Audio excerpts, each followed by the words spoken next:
সারা বাংলাদেশের ভিতরে আমাকে এই চাঁদপুরে মাছ হলো 1 নম্বর মাছ। মাছও দেখতে একদম সাদা চিকচিক করে, আর মাছও সুস্বাদ, মাছও তেলওয়ালা মাছ, খাইতে ভালো লাগে। আর চিটাইঙ্গা মাছ তো হলো লাল লম্বা সাইজের, চাঁদপুরে মাছের লগে কোয়ালিটি মিলবো না।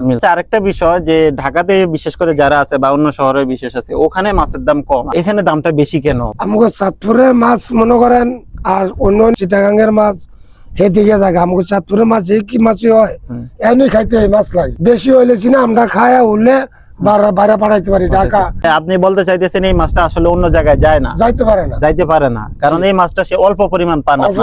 ভাই যে চাঁদপুর পদ্মা মেঘনা নদীর মাছের স্বাদটা কিন্তু অন্যরকম। আমি কিছুদিন আগে একজনকে 2টা মাছ দিয়েছিলাম, একটু বড় সাইজের মাছটা দিয়েছিলাম আমি সিলেটে, এক প্রবাসী ভাই অর্ডার করছে আমার মায়ের জন্য। তো আন্টি মাছগুলো খেয়ে আমাকে বলছে যে বাবা, আজ থেকে আরো 20-25 বছর আগে যে ইলিশ মাছ খেয়ে যে একটা স্বাদ পেয়েছি, তোমার থেকে ইলিশ মাছ নিয়ে আমি সেই স্বাদটা পেয়েছি। ওনাদের বাজারে কিন্তু ইলিশ মাছ পাওয়া যায়। তো আপনারা যারা ইলিশ মাছের স্বাদে মুগ্ধ হতে চান, নিজে এবং নিজের পরিবারকে মুগ্ধ করতে চান, নদী থেকে তুলে আনা তাজা মাছের স্বাদটা নেওয়ার চেষ্টা করবেন। আর ইলিশ মাছ খেয়ে আপনিও বলতে বাধ্য হবেন দীর্ঘ অনেক বছর পর একটা স্বাদের ইলিশ খেয়েছেন।